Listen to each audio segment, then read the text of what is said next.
નમસ્કાર વિદ્યાર્થી મિત્રો, સ્વાગત છે તમારું સીએમ ક્લાસીસની યુટ્યુબ ચેનલની અંદર. આજે આપણે ધોરણ 10 નું ગણિતનું ચેપ્ટર નંબર 2 એટલે કે બહુપદીઓ શીખવાના છે. આ ચેપ્ટર ખૂબ અગત્યનું છે. કેમ? હું દરેક ચેપ્ટરને અગત્યનું જ કહેતો હોઉં છું, પણ એ દરેક ચેપ્ટરમાંથી આ ચેપ્ટર છે બધા કરતાં સૌથી વધારે અગત્યનું છે. એટલા માટે કે બહુપદી ચેપ્ટર એવું છે કે એ ચેપ્ટર તમને આગળના બધા જ પ્રકરણની અંદર કામ લાગવાનું છે. જ્યારે તમે બહુપદીના શૂન્ય શોધો છો ત્યારે એના અવિભાજ્ય અવયવની મદદથી તમે એને અવયવીકરણની રીતથી ઉકેલ લાવો છો. સેમ વસ્તુ છે જે તમને ચોથા ચેપ્ટરની અંદર આવવાની છે. સમાંતર શ્રેણીની અંદર તમારે અલગ અલગ n ની કિંમતો મેળવવાની છે, ત્યારે આ ચેપ્ટર તમને કામ લાગશે. આંકડાશાસ્ત્રની અંદર કદાચ તમને બે સમીકરણ મળે, એને ઉકેલવાનું હોય તો એની અંદર પણ તમને કદાચ કામ લાગી શકે. તો દરેક ચેપ્ટરની અંદર બહુપદી ચેપ્ટર એવું છે કે જે તમને બધા જ ચેપ્ટરની અંદર કામ લાગશે. અને જનરલી જો જોવા જઈએ 10મા ધોરણની અંદર ચેપ્ટર નંબર 1, 2, 3 અને 4 આ ચાર જે ચેપ્ટર છે એ પાયાના ચેપ્ટર છે. સૌથી પહેલા પાયાના ચેપ્ટર ક્લિયર થાય, એ પાક્કા આવડતા હોય તો તમને આગળના ચેપ્ટર ગણવામાં સરળ રહેશે. નહીતર તમને ગણતરીની અંદર ભૂલ પડશે. કદાચ તમને સૂત્રો પણ આવડતા હશે દરેક, તેમ છતાં પણ તમને એમાં ભૂલ પડશે જો તમને આ ચાર ચેપ્ટર આવડતા ન હોય તો. આના પછી વારાફરતી દરેક ચાર જે ચેપ્ટર છે મૂકી દેવાનો છે વિડીયો. પ્રકરણ નંબર 1 નો વિડીયો મૂકી દીધો છે. જો તમે ન જોયો હોય તો એની લિંક તમને ડિસ્ક્રિપ્શનમાં મળી જશે, ત્યાંથી તમે વિડીયો જોઈ શકો છો. અને ચેપ્ટર નંબર 3 અને 4 ના આગળ વિડીયો આવવાના છે. ચાલો આપણે ચેપ્ટર નંબર 2 શરૂ કરીએ.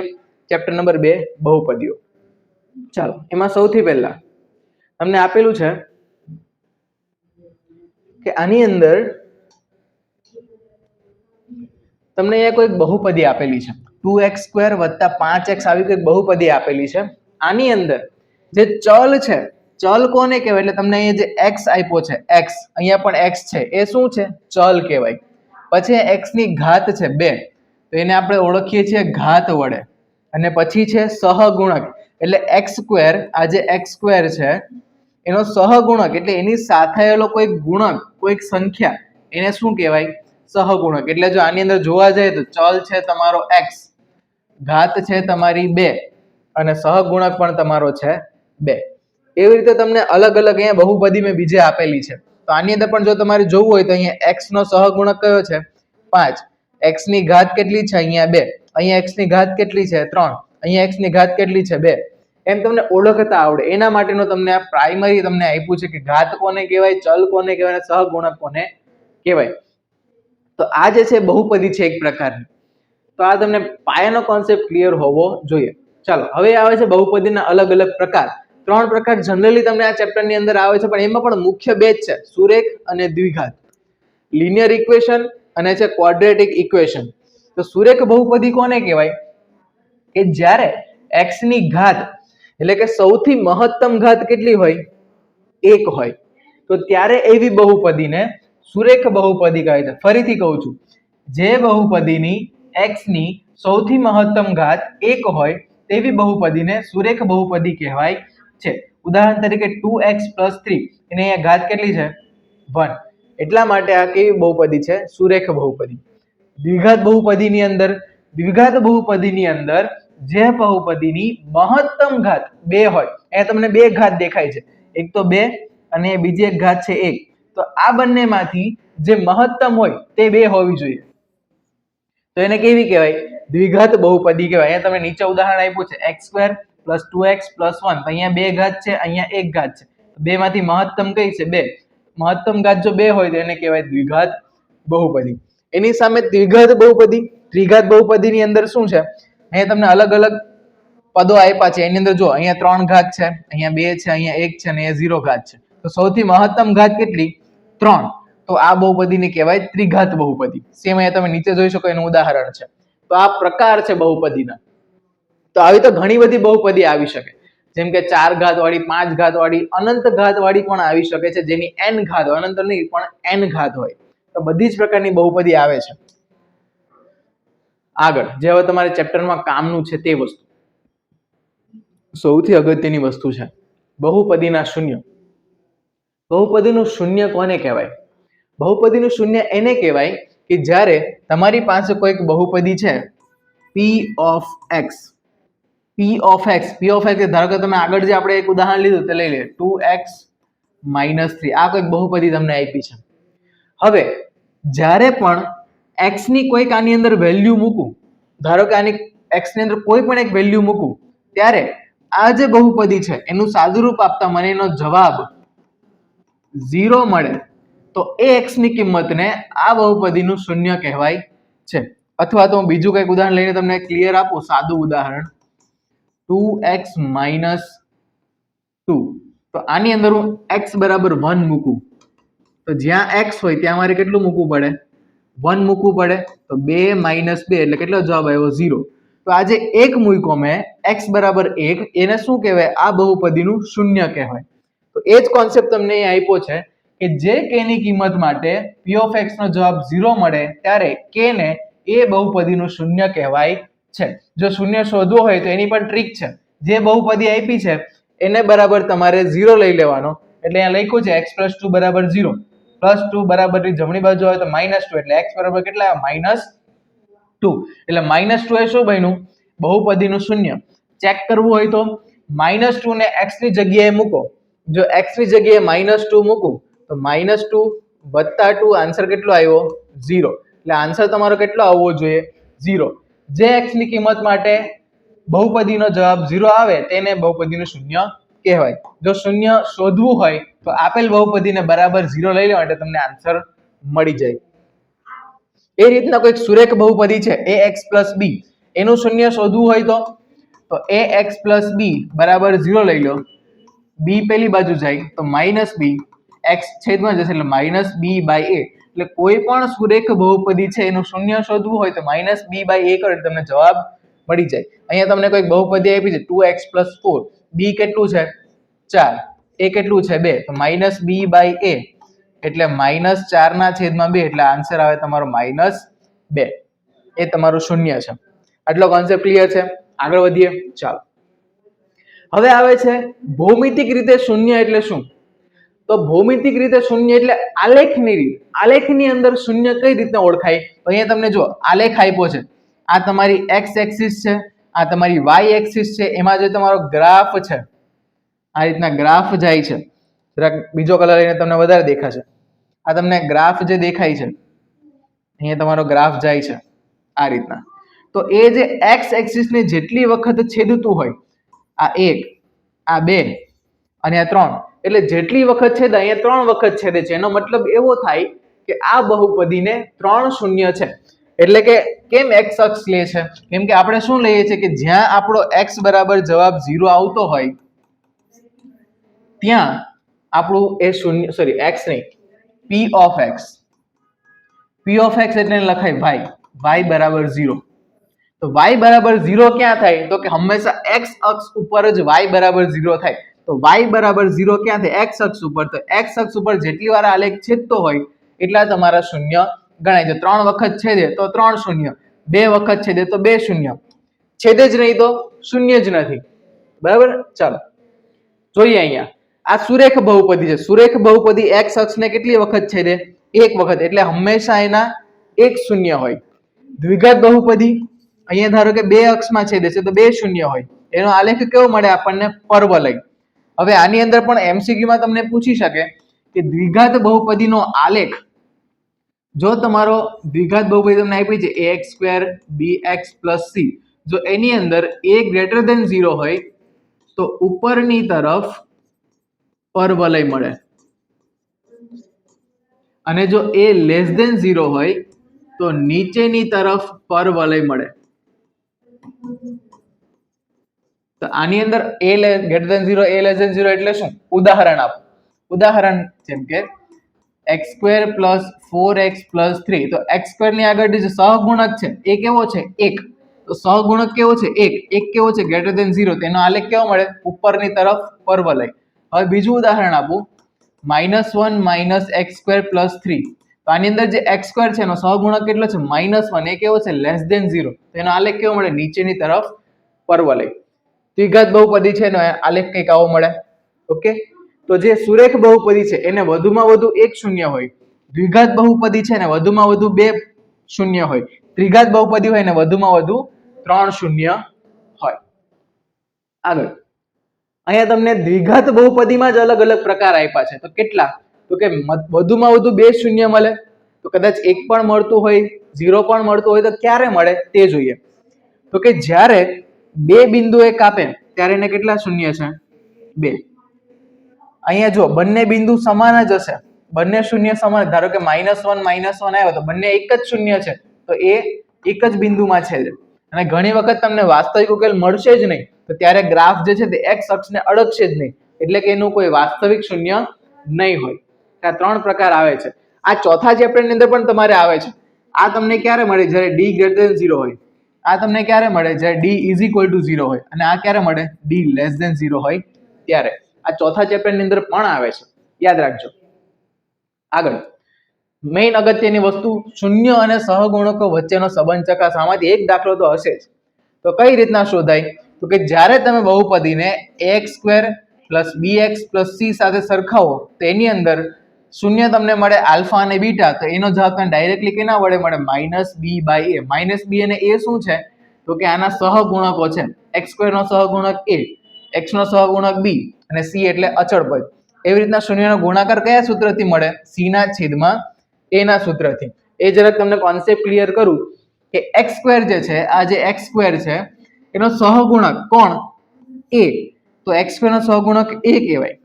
b ક્યાંથી મળે? તો કે x નો સહગુણક જે છે એ b કહેવાય અને c એટલે અચળ પદ. આ ખાસ ધ્યાન રાખજો. ઘણા લોકો શું કરે કે a લેવો હોય ને, તમને કોઈ બહુપદી આપેલી હોય, અહીંયા ઉદાહરણ લઈએ, અહીંયા સાઈડમાં ચાલો, તમને કંઈક આપ્યું છે 4x² + 7x + 3. આમાંથી a બરાબર શું લખી નાખે? 4x². b બરાબર લખે 7x. ભાઈ x² ને x નથી લેવાનું, સહગુણકો લેવાના છે. સહગુણકો લેવા એટલે x² નો સહગુણક એટલે 4. અહીંયા b એટલે x નો સહગુણક એટલે 7, અચળ પદ એટલે 3. એ રીતના લેવાનું છે. એટલા માટે ખાસ તમને આપવું પડે છે. અને ખાસ એટલું ધ્યાન રાખજો, ચિહ્નો તમને આવું કંઈક આપે 4x² - 7x + 3, તો આની અંદર a બરાબર 4, b બરાબર કેવા છે? -7, તો અહીંયા -7 લખવાના. અહીંયા તમને કદાચ -3 આપ્યું હોય તો c બરાબર તમારે -3 લેવાના. એટલે ખાસ ચિહ્નો પ્લસ અને માઇનસ નું ધ્યાન રાખજો, નહીં તો પરીક્ષામાં ખાલી પ્લસ માઇનસમાં જ ભૂલ કરીને આવશો. ચાલો, ગણતરી કઈ રીતના કરવાની? તો સાદું સમીકરણ છે x² - 2x - 8. 8 ના એવા અવયવ પાડો કે બાદબાકી થઈને -2 આવે. તો 4 દુ 8, તો માઇનસ લાવવાના છે, તો એ નિશાની મોટા પદને લાગે, તો નાનામાં પ્લસ આપવી પડે, તો આનો સરવાળો તમને -2 મળી જશે. એ જ તમારે અહીંયા અવયવ પાડવાના. અવયવ પાડે એટલે તમને શૂન્ય કયા મળ્યા? એક તો 4 અને બીજું મળ્યું -2. આ 2 શૂન્ય મળ્યા. અહીંયા જ તમારો આલ્ફા બરાબર થઈ ગયું 4 અને બીટા બરાબર તમને મળ્યું -2. હવે તમારે શૂન્યનો સહગુણકો વચ્ચેનો સંબંધ ચકાસવાનો છે.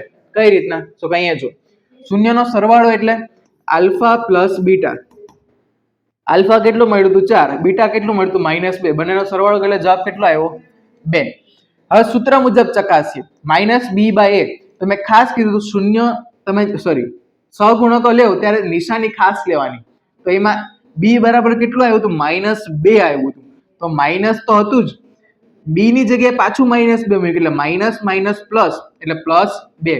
આ બંનેનો જવાબ સરખો આવે તો કહેવાય કે ચકાસ્યું છે, ગ્રીન ટીક. પછી શૂન્યનો ગુણાકાર એટલે આલ્ફા ગુણ્યા બીટા, એટલે 4 × -2 પ્લસ માઇનસ એટલે 8. સૂત્ર મુજબ ચકાસીએ. સૂત્રમાં c બરાબર જો -8 નિશાની લેવાની, -8 ના છેદે કે માઇનસ આવી ગયું, બંને સરખું, તો એમ કહેવાય કે તમે શૂન્ય અને સહગુણકો વચ્ચેનો સંબંધ ચકાસ્યો છે. નહીતર તમને અહીંયા ભૂલ પડશે. ઘણાના આ બંને જવાબ અલગ અલગ આવે તોય ખબર નહીં, એ લોકોને ખબર નથી પડતી કે મારો જવાબ ખોટો આવે છે. તો ખાસ ધ્યાન રાખજો, તમે જ્યારે ચકાસો છો ત્યારે સૂત્રની મદદથી ચકાસો કે આલ્ફા વત્તા બીટા કરીને ચકાસો, બંને વખતે તમારો આન્સર હંમેશા સેમ આવવો જોઈએ. આગળ કદાચ તમને આવા પ્રકારના પ્રશ્ન પૂછે 4u² + 8u, તો આની અંદર શું કરવાનું? આના શૂન્ય કઈ રીતના મળે? તો કે આની અંદર ડાયરેક્ટ 4u કોમન કાઢો, u + 8 આના બરાબર 0 લઈ લો, તો 4u બરાબર 0 અથવા u + 8 બરાબર 0. એટલે તમને u બરાબર 0 મળ્યું પહેલું શૂન્ય, બીજું મળ્યું તમને -8, એટલે આલ્ફા બરાબર 0 અને બીટા બરાબર તમને મળ્યું -8. હવે આની અંદર ઘણા ભૂલ શું કરે છે? આની અંદર આને તમે ax² plus bx plus c સાથે સરખાવો તો a બરાબર કેટલું મળે 4, b બરાબર 8, તો c બરાબર ઘણા લોકો 1 લઈ લે છે. 1 નથી, અહીંયા પ્લસ 0 છે, અહીંયા અચળ પદ છે જ નહીં તો 0 લેવું પડે. 0 એટલે જ્યારે શૂન્યનો ગુણાકાર તમે કરશો, શૂન્યનો ગુણાકાર, ત્યારે શું થશે? c/a. તો c કેટલું છે? 0. 0 ના છેદમાં 4 એટલે આન્સર આવે તમારો 0. અને અહીંયા પણ શૂન્યનો ગુણાકાર કરો આલ્ફા ગુણ્યા બીટા તો 0 ગુણ્યા -8 એટલે 0 જ આવશે. તો આ તમારું ચકાસેલું કહેવાય. ખાસ ધ્યાન રાખજો, આવા દાખલામાં અટવાય છે. પછી આવો પ્રશ્ન પૂછે તો આની અંદર કઈ રીતના અવયવ પડે? તો કે t² માઇનસ વર્ગમૂળમાં 15 આખાનો વર્ગ બરાબર 0 લેવાનું. એક વાર પ્લસ એક વાર માઇનસ, તો આનું એક શૂન્ય તમને મળે માઇનસ વર્ગમૂળમાં 15 અને બીજું તમને મળે t બરાબર પ્લસ વર્ગમૂળમાં 15 એટલે આલ્ફા બરાબર માઇનસ વર્ગમૂળમાં 15 અને બીજું બીટા બરાબર પ્લસ વર્ગમૂળમાં 15. આ બે શૂન્ય તમને મળે. તો હવે આને ax² plus bx plus c ખાસ ધ્યાન રાખજો કે આને તમે જ્યારે ax² plus bx plus c સાથે સરખાવો ત્યારે ખાસ જોજો કે સ્ક્વેર વાળું પદ છે એનો સહગુણક કેટલો છે? 1. તો અહીંયા a તમને મળ્યું 1. હવે b કેટલું છે? અહીંયા તો કોઈ t વાળું પદ જ નથી, t વાળું કોઈ પદ જ નથી, એટલે કે અહીંયા જે x વાળું પદ એટલે કે જેમાં એક ઘાત હોય ચલની, એવું ત્યાં એક ઘાત વાળું ચલ તો છે જ નહીં. તો b બરાબર 0 0 0 0. આ ખાસ ધ્યાન રાખજો, આ તમારી બધાની ભૂલ પડે છે. અહીંયા આવશે b = 0 અને c તમને અચળ પદ કેટલો આપ્યો છે? -15. આની અંદર તમને પૂછે ખાસ આની અંદર તમને પૂછે શૂન્યનો સરવાળો એટલે તમારે થાય -b ના છેદમાં a. તો અહીંયા b કેટલું મળ્યું તમને? 0. તો 0 ના છેદમાં 1 એટલે તમારો આન્સર આવ્યો 0. તમે અહીંયા સરવાળો પણ કરો આલ્ફા વત્તા બીટા તો એક વખત -15 વર્ગમૂળમાં છે અને એક વખત પ્લસ છે તો પ્લસ માઇનસ એ પણ 0 થઈ જશે. આ તમને ઓબ્જેક્ટિવમાં પૂછે છે તો ખાસ કાળજી રાખો, જ્યારે પણ તમને આવી બહુપદી આપે ત્યારે એમાં b હંમેશા કેવો હશે? 0 હશે. ત્યારબાદ તમને આ પ્રકારના પ્રશ્નો પૂછે કે શૂન્યનો સરવાળો 1/4 અને ગુણાકાર -1 છે તો તેવી દ્વિઘાત બહુપદી મેળવવા. મોસ્ટ IMP સૂત્ર છે. એ પહેલા જો તમે ચેનલમાં નવા હોય તો ચેનલને સબસ્ક્રાઇબ કરી દેજો અને ચેનલને લાઈક કરી દેજો અને ડિસ્ક્રિપ્શનની અંદર બીજા પ્રકારના પણ વિડીયોઝ આપેલા છે તો એ વિડીયોઝ પણ ખાસ ચેક કરી લો જેથી તમારું જલ્દી રિવિઝન થઈ જાય. ચાલો આગળ. શૂન્યનો સરવાળો 1/4 છે અને ગુણાકાર -1 છે. એના પરથી તમારે દ્વિઘાત બહુપદી મેળવવાની છે તો એના માટેનું મોસ્ટ IMP સૂત્ર છે. આનો એક દાખલો તમને પૂછાય જ છે. આ સૂત્ર ખાસ યાદ રાખવાનું કે કૌંસમાં x² માઇનસ આલ્ફા વત્તા બીટા x વત્તા આલ્ફા ગુણ્યા બીટા અને છેલ્લે એક શરત લખવાની ભૂલવાની નહીં, k belongs to r minus 0. આટલું કમ્પ્લીટ લખવાનું. પછી ચાલો એને ઉકેલવાનું કઈ રીતના જોઈએ. તમને આટલું આપ્યું હતું એ સૂત્રની અંદર છેલ્લે આપણે લખ્યું k belongs to r minus 0. હવે જો આલ્ફા વત્તા બીટા એટલે શૂન્યનો સરવાળો, આલ્ફા ગુણ્યા બીટા એટલે શૂન્યનો ગુણાકાર, ફક્ત કિંમત જ મૂકવાની છે. માઇનસ આવે છે માઇનસ, ખાસ ધ્યાન રાખજો.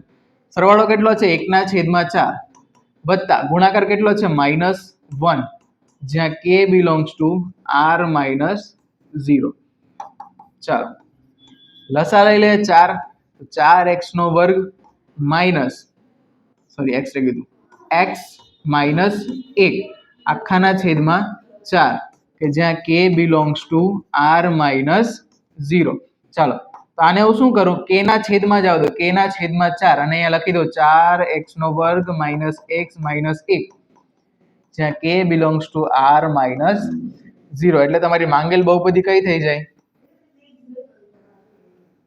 આ તમારો જવાબ. બહુ સહેલો દાખલો છે, બહુ ખાલી કિંમત મૂકીને સાદું રૂપ જ આપો એટલે તમારો જવાબ આવી જશે. મોસ્ટ IMP છે, મોસ્ટ IMP. તોય અમુક લોકો કરતા નથી, ખબર નહીં કેમ. નાના ચેપ્ટર છે તો કરી જ લેવાના હોય. ચલો છેલ્લે ટિપ્સ તમને આપી દઉં કે ધારો કે તમને એવું પૂછે કે n ઘાત વાળી બહુપદી છે એને વધુમાં વધુ કેટલા શૂન્ય મળે? n ની બદલે કોઈ કિંમત મૂકું કે 3 ઘાત વાળી બહુપદીને વધુમાં વધુ કેટલા શૂન્ય મળે? 3. હું પૂછું 5 ઘાત વાળી બહુપદીને વધુમાં વધુ કેટલા શૂન્ય મળે? તો કે 5 શૂન્ય મળે. આવું તમને અલગ અલગ રીતે પૂછી શકે. એક આ ખાસ અચળ બહુપદીને કોઈ શૂન્ય હોતું નથી. તમને કદાચ આવી બહુપદી આપે p of x બરાબર 3, આને કેટલા શૂન્ય છે? તો કે આને એક પણ શૂન્ય હોય નહીં, એક પણ શૂન્ય ન હોય, અવ્યાખ્યાયિત થઈ જાય. એના શૂન્ય શોધવા જાવ તો મળે જ નહીં તમને. અને ત્રીજું તમારું દ્વિઘાત બહુપદીનું સૂત્ર ખાસ યાદ રાખજો, ખાસ અગત્યનું છે. અને શૂન્ય અને સહગુણકો વચ્ચેનો સંબંધ ચકાસો, એ પણ બહુ અગત્યના દાખલા છે, ખાસ કરી લેજો તમે. ઓકે, ચાલો બસ શાંતિથી દાખલા ગણજો, ગણતરી કરજો અને બોર્ડની પરીક્ષામાં સારા માર્ક્સ લાવો. તો મળીએ છીએ નવા વિડીયોની સાથે. ત્યાં સુધી જય હિન્દ, જય ભારત. મળીએ છીએ.